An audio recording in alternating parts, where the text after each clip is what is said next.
들어보니까 뭘 느끼세요? 네, 여러분들은 확실히 천재적인 느낌을 가지고 계세요. 교재가 앞에서 공부했던 것보다 약간 두껍다 하는 느낌을 받으시죠? 네, 그 느낌을 딱 받으면서 어떤 생각이 듭니까? 예? 야, 뭐가 들었을까? 그런 생각이 딱 들어야 돼요. 근데 왜 이렇게 두꺼워? 큰일 났다 이거. 이러면 안 됩니다. 자, 쭉 넘어가시고 목차를 한번 보시면 이게 인성교육의 기본이에요. 인성교육. 모든 것은 여기서부터 출발합니다. 참고로 우리가 이제 지금 이제 뭐를 준비하고 있냐면은 우리가 민간 자격증을 발급을 할 생각이에요. 그래서 우리가 발급하기 위해서 신청하는 것이 10가지예요. 10가지.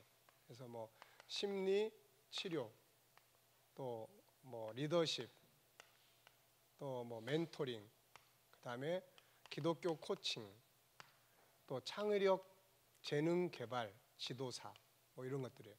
그래서 총 10가지를 우리가 이제 민간 자격증을 발급할 수 있을 정도로 이제 다뤄갑니다. 그래서 이 교육 과정을 통해서 충분히 다 뭐 심리 상담 치유, 제가 많은 임상을 해오면서 하나님의 형상을 회복하는 길이 바로 치유의 길이에요.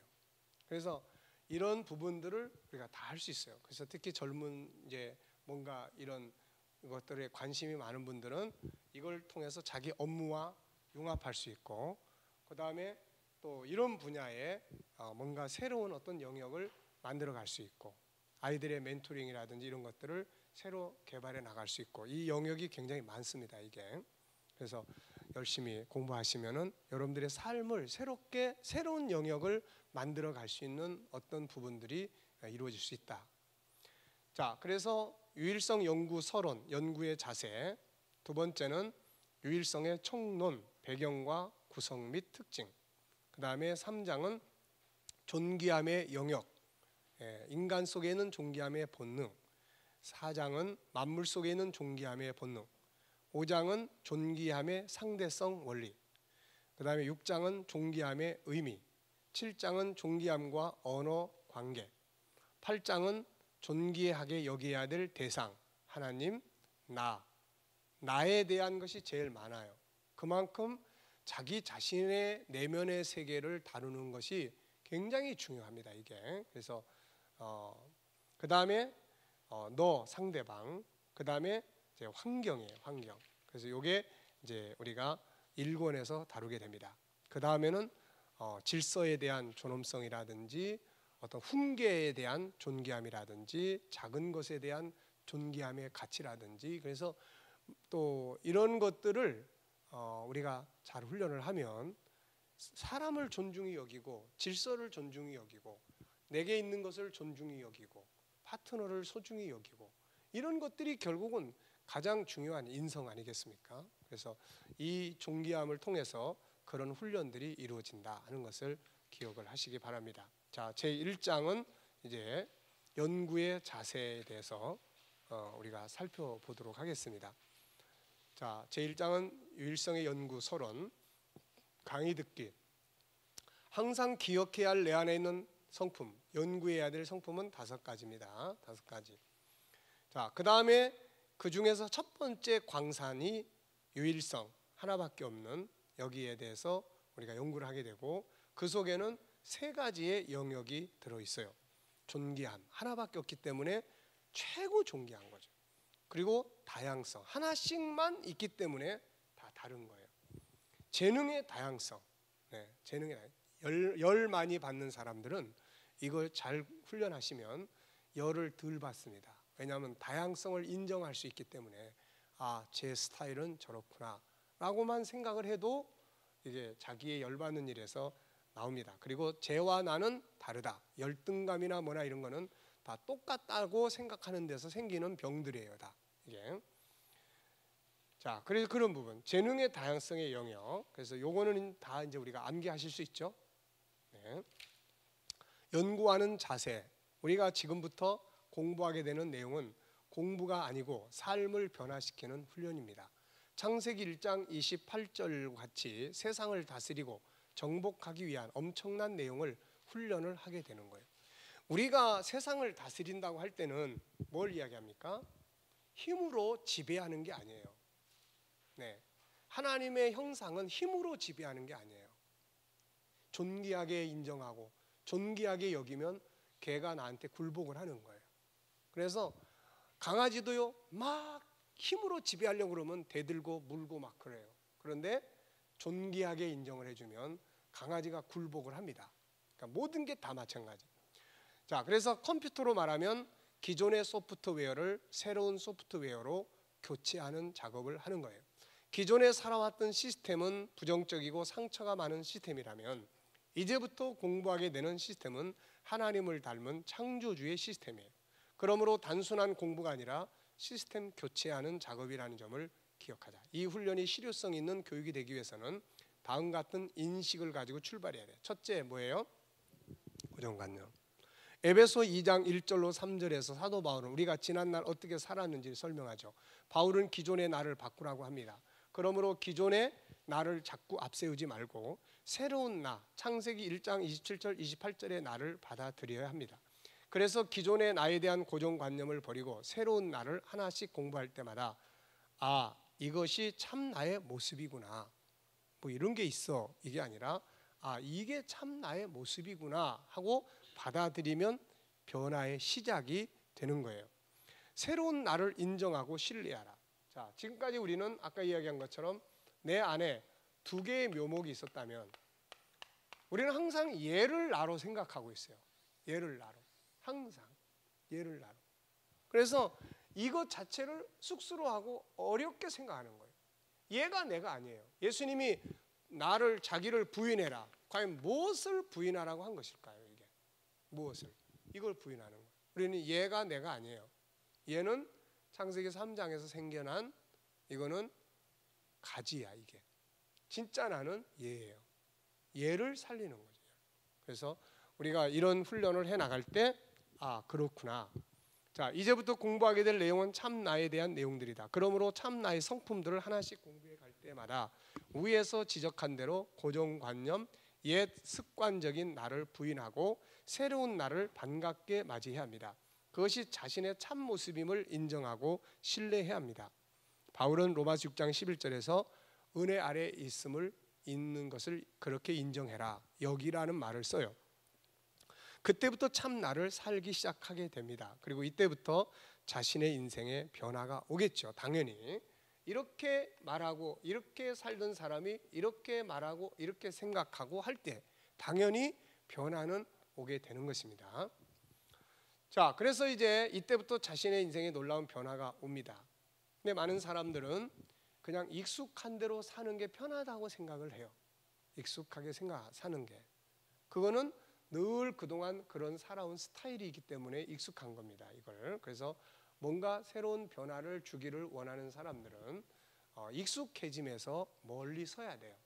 그래서 익숙해져, 이거는 버려야 돼요. 기업도 익숙해짐에 빠지는 순간 얼마 안 가서 결국 문 닫습니다. 이게. 그러니까 새로운 변화를 주기 위해서는 익숙함에서 멀리 서라. 자, 세상이 변하는 경험들을 하게 됩니다. 그런데 계속해서 공부할 때마다 뭐라고 해요?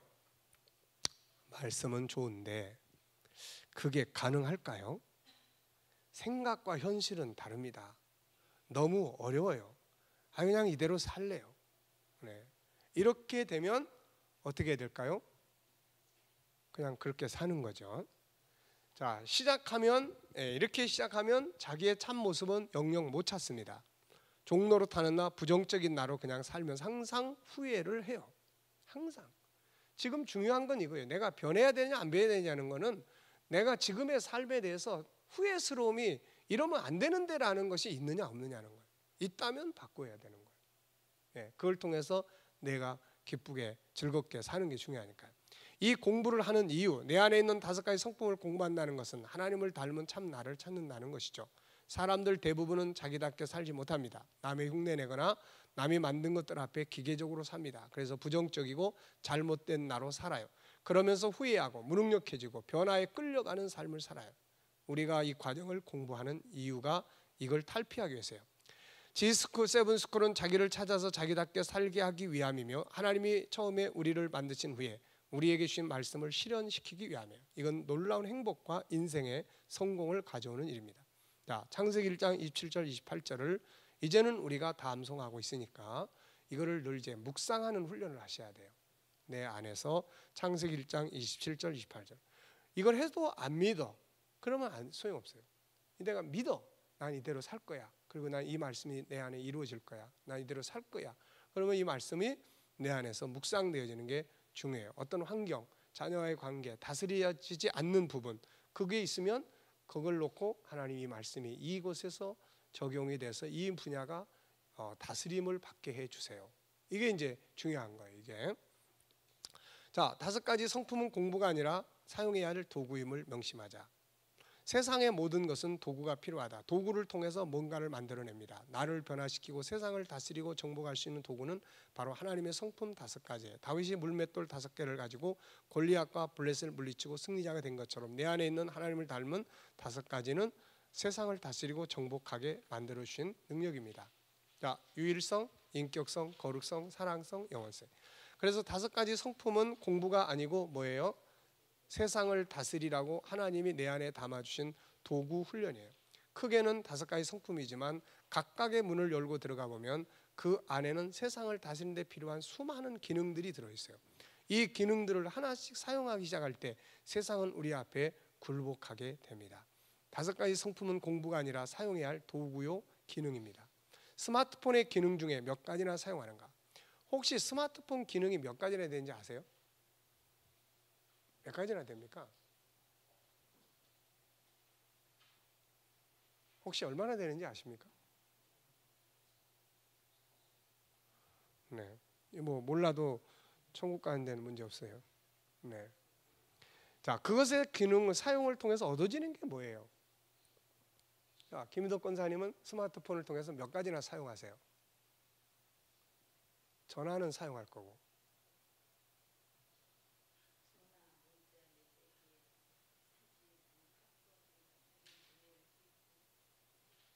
네. 그걸 통해서 얻어지는 유익이 뭐죠? 편리함, 네. 소통, 네. 내면의 세계를 풍성하게 만들어주는 거예요. 그러니까 결국은 그런 걸 통해서 이제 더 많이 쓴다면 정보. 저 같은 경우는 이제 따로 뭐 이렇게 정보를 다른 데서 얻기보다는 이제 일단 책, 그 다음에 스마트폰에 그 뉴스들이 쭉 있잖아요. 계속 거기 다 올라오니까 그걸 이제 수시로 훑어보면은 이 교육과 관계된. 그래서 제가 그래서 이제 그 뭐예요? 자료 뱅크를 꼭 만드는 것이 좋다. 자료 뱅크. 그래서 이 컴퓨터에다가 자료 뱅크를 하나 만들어 놓고, 옛날에 신문을 다 요약을 했는데 지금 신문 안 보니까 자료 뱅크를 만들어 놓고 이제 그런 걸 보면은 뭐 거기에 우리가 교육하는 많은 부분들에 대해서 전문가들이 또 그 분야를 다룬 이야기들이 굉장히 많아요. 그러면은 그런 걸 이제 이렇게 다 거기서 이제 보내기. 그래서 메일로 보냅니다. 그럼 메일로 보내면 내 메일로 와서 있어요. 그럼 내가 그거 다 카피해가지고 해서 내 자료뱅크에다가 다 집어넣어요. 그러면 이제 책을 쓸 때도 그렇고 이제 필요할 때 이제 응용하고 활용할 수가 있죠. 그래서 저 같은 경우는 이제 그런 정보를 얻는데 많이 사용을 합니다. 이제 뭐 알람 같은 것도 그렇고 새벽기도 일어날 때 그 아주 제일 좋아요. 알람 시계 옛날에는 막 몇 개씩 틀어놨는데 지금은 그 안에 2개도 만들어 놓을 수 있고 3개도 만들어 놓을 수 있고 5분 뒤에 또 깨우고 5분 뒤에 또 깨우고 5분 뒤에 또 깨우고 막 그렇게 해놓을 수 있으니까 그렇게 유익합니다. 똑같은 원리예요. 우리 안에 있는 성품을 몇 가지나 될 것 같습니까? 우리 안에 있는 성품 5가지에 드늘 수 있는 기능.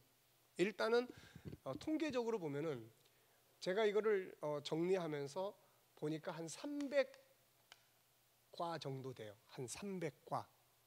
이게 지금 정리를 지금 대강 이렇게 해놓은 거를 보면은 5가지 성품에 대해서 300과라면 기능으로 하면 300개의 기능이 들어있다 이렇게 보는 거예요. 300개의 기능. 네, 그러니까 어떤 것을 할 수 있는 기능. 그러면 이거를 내가 그렇게 활용하면 거기에서 엄청난 유익을 내가 갖게 되는 거죠. 엄청난 유익. 예를 들면은 그냥 사는 사람하고 뭔가를 주었을 때 그거를 개발해낼 수 있는 사람하고 개발할 수 있는 것이 없는 사람 그냥 버려놓고 사는 거고 그걸 개발하는 사람 하다못해 시간을 하나 소중히 여겨서 짜투리 시간을 활용할 줄 아는 그런 훈련을 잘한 사람은 시간을 엄청나게 많이 벌게 되죠. 그 시간.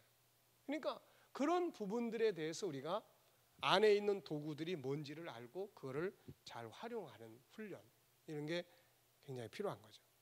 하나님은 세상을 정복하고 다스릴 만큼의 기능을 우리 안에 담아 주셨어요. 그런데 우리는 이 기능들을 제대로 알지도 못하고 있습니다. 문제는 이거예요. 내 안에 있는 기능들을 제대로 알지도 못해요. 그리고 사용하지도 못합니다. 그 결과로 우리는 세상을 다스리는 게 아니에요. 지배당해요. 오늘 낮에도 이야기했죠. 아빠면 아빠로서의 기능을 공부하는 게 필요하고 연구하는 게 필요한데 그걸 모르는 거예요. 서로 소통하기 위해서는 대화가 필요한데 대화를 잘 못하는 거예요. 어떤 상황에서 어떤 말을 해야 되는지를 잘 모르는 거예요. 재능을 끌어낼 수 있는 말도 있고 평범한 말도 있고 상처를 주는 말도 있는데 우리가 늘 익숙해진 말들 이거는 어디서 특별히 학교에서나 학원에서 배운 말을 쓰는 게 아니라 텔레비나 사회에서나 그냥 일상적으로 늘 듣고 배운 거예요. 이거는 좋은 말보다는 나쁜 말이 훨씬 많아요. 아이들이 다 그렇게 배우는 거예요. 그렇게. 그러니까 요즘 애들을 혼자 앉혀놓고 지금 이제 토요일날 리더십 교육하면서 이제 돌아가면서 아이들을 상담할 생각이에요. 왜냐하면 설문지를 줬어요. 그 설문지를 쭉 보면 어떤 애는 학교를 가기 싫어하고 어떤 애는 뭐 엄마 아빠가 막 맨날 싸우는 것 때문에 집에 들어가기 싫다고 그러고 어떤 애는 뭐 엄마하고 갈등이 있다고 그러고 어떤 애는 뭐가 어떻다고 그러고 이런 거 다 써놔요. 애들은. 그러면 이제 그 다음에 그거를 이제 개인적으로 그래서 개인적으로 만나면 애들이 진실해져. 개인적으로. 문제는 뭐냐면 똑같은 애들이 서너 명만 딱 있으면 이제 패거리가 돼. 패거리가. 그래가지고 같이 말을 해. 따로 떼어놓으면 지 이야기를 할 수 있는데 같이 묶어놓으면은 얘들이 하나이가 예를 들어서 내가 자 이걸 보고 느낀 게 뭐야 그러면 하나이가 몰라요 그래요. 그러면 얘가 옆에서 뭐라고 그랬니? 몰라요 그래서 얘한테 물으면 저도 몰라요. 얘 앞에 물으면 얘도 그래 저도 몰라요. 이게 지금 학교 생활입니다. 학교 생활. 그래서 뭐가 다 사라져버린 거예요 이게 지금? 여기서 가장 심각한 게 사라져버린 거예요. 그게 뭐예요? 주도적인 삶이 사라져버리는 거예요. 얘들이 이렇게 커. 그래서 이렇게 막 크기 전에 옆에 있는 묘목을 키워주는 거예요. 옆에 있는 묘목을. 하나님의 형상이라고 묘목을 키워주는 거예요. 이렇게 키워줘. 어떤 말을 들을 수 있고 어떻게 말할 수 있고 네 생각을 이야기할 수 있고 이렇게. 예. 어제도 제가 이제 어제 참석 못했으니까 밤에 와가지고 하나의 이제 멘토하는 아이한테 이제 전화를 했어요. 걔가 혹시 이제 내가 있을 줄 알고 왔다가 없어서 실망했을까봐 이제 전화를 했어요. 그래가지고 어제 오늘 왔었니? 그러니까 네 그래 어땠어? 예 이렇고요. 너무 재밌었어요. 지난 한 주간의 이야기도 나눌 수 있었고요. 또 하나님의 형상에 대해서도 듣고 배워서 너무 재밌었어요. 그렇게 이야기를 하더라고요. 그래서 그런 개인적으로 다루면은 애들이 진실이 나와요. 근데 또래끼리 같이 딱 있으면 이게 안 되는 거예요. 이게 우리가 참 고민해야 될 그런 부분들인 것 같습니다. 자, 어쨌든 간에 이 기능들 그래서 한숨과 탄식 속에 살고 있는 행복과 성공은 저절로 오는 게 아니라 내 안에 있는 도구들을 사용해서 만드는 겁니다. 하나님은 우리에게 다스리고 정복하라고 했어요. 계속 이 말이 결국 이거 이루는 거죠. 이제부터 우리는 세상이나 사람을 원망하거나 환경을 탓하지 말자. 여기서 벗어나야 돼. 일단은 세상이나 사람을 원망하지 말자. 여기서 벗어나야 됩니다. 여기서. 왜? 그 사람이 물론 잘못하고 있고 그 사람이 때문에 모든 사건이 벌어져요. 그런데 그 사건이 벌어졌다고 해서 내가 그 사건에 끌려가 버리면 안 된다는 거예요.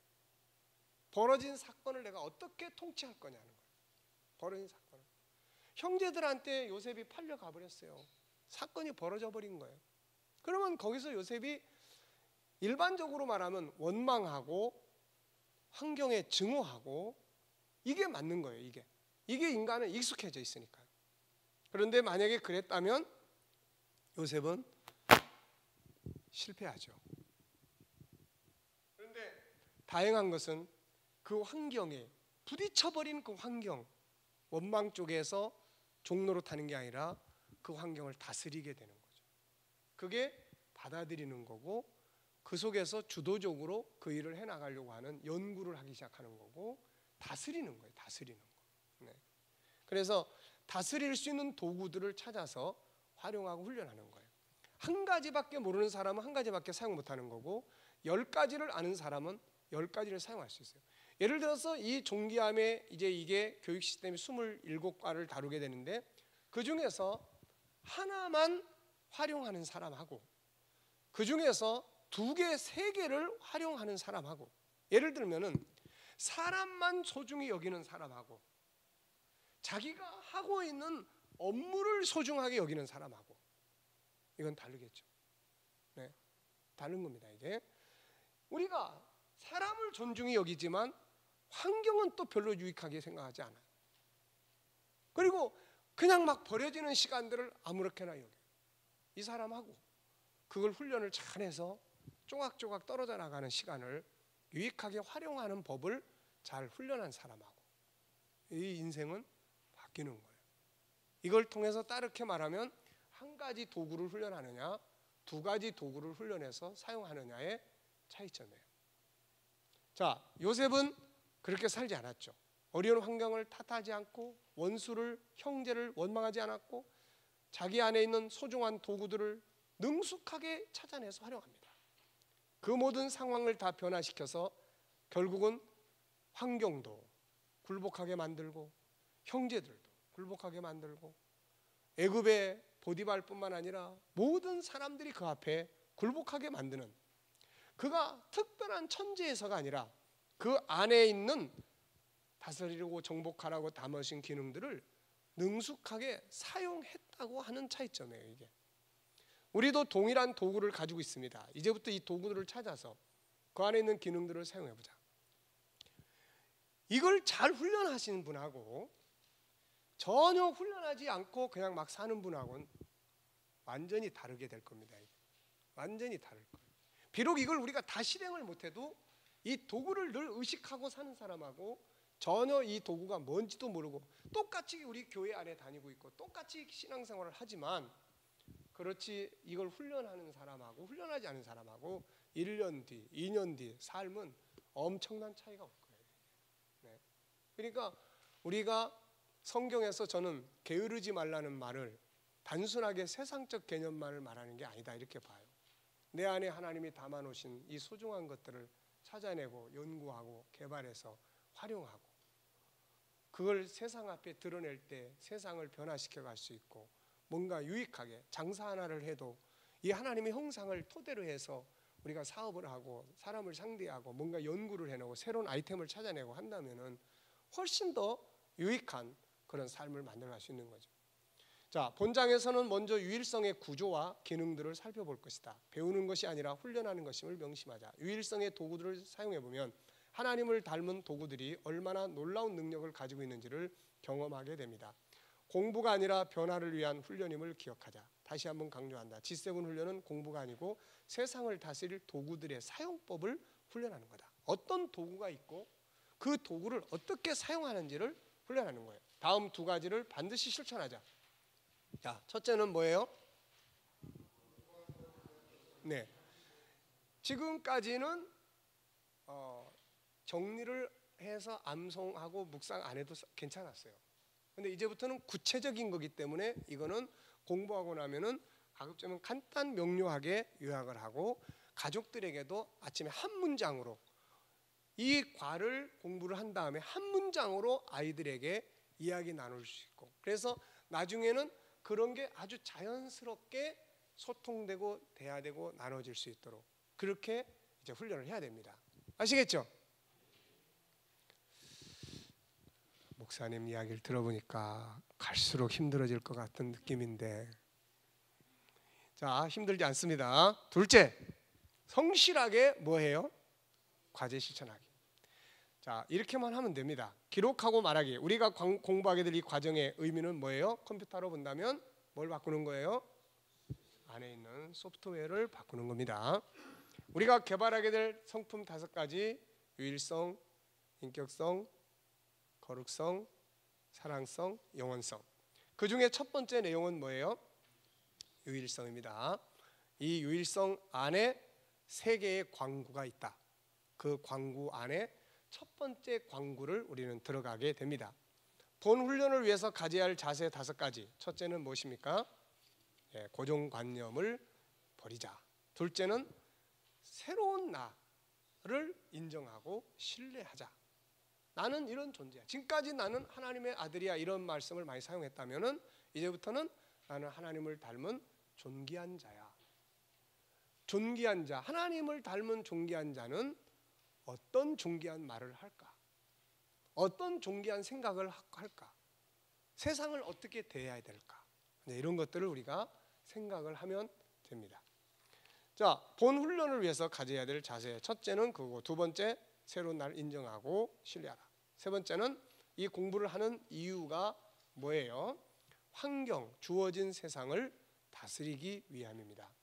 그래서 사람 원망하고 세상 원망하고 환경 원망 탓하지 말고, 벌어진 사건이 있으면 그 사건을 어떻게 다스릴 거냐, 어떤 도구를 사용해서 다스릴 거냐, 존귀함의 도구를 사용할 거냐, 재능의 도구를 사용할 거냐, 모양의 다양성의 도구를 사용할 거냐, 생각의 기능을 사용할 거냐, 사랑이라고 하는 도구를 사용할 거냐, 거룩이라고 하는 도구를 쓸 거냐, 이거를 이제 우리가 능숙하게 훈련을 하는 겁니다.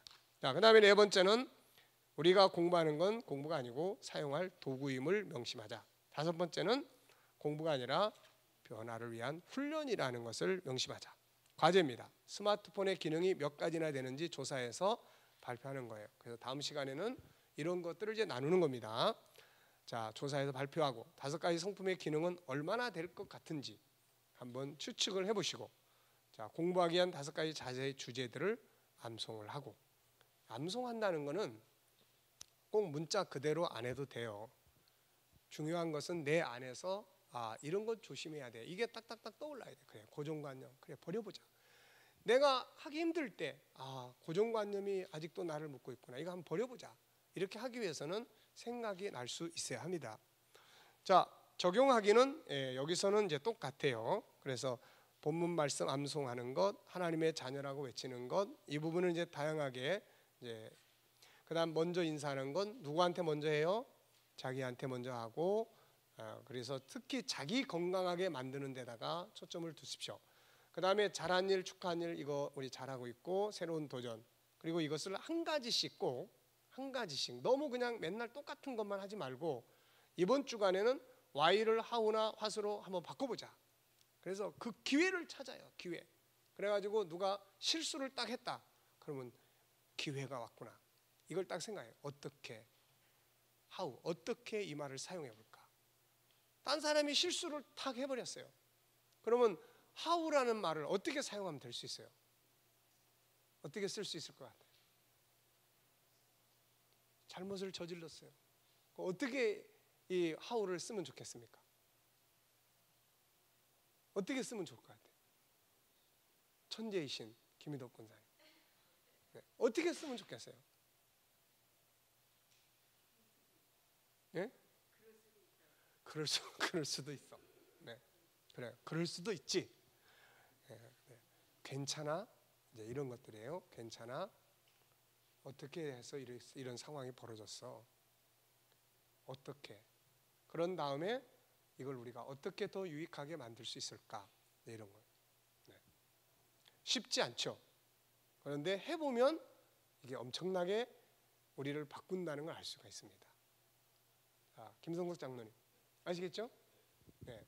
어떻게 상황이 이제 이거를 활용하는. 그 무엇은 뭐예요? 이건 내가 뭘 도와주면 이게 잘 진행될 수 있겠는가?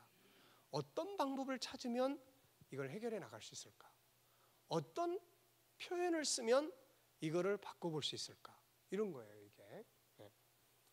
그다음 플리스, 파트너십, 분노하기 전 상대방 이해하기. 사람 이해하는데 세 가지 관점 이야기했죠. 첫째는 맨 밑에 본능, 하나님의 성품. 자, 이 존귀함에서 보면 사람은 본능적으로 뭐가 깔려 있어요? 기본적으로 존귀하게 인정받고 싶어 하는 거예요. 이 존귀함을 자기 스스로가 인정해 주는 것을 자존감이라 하고, 딴 사람으로부터 존귀함을 인정받으려고 하는 것을 자존심이라고 합니다. 그래서 자존감, 자존심 같은 자존이에요. 자, 그래서 그렇게 하시면 됩니다. 아시겠죠? 자, 잘할 수 있죠? 네.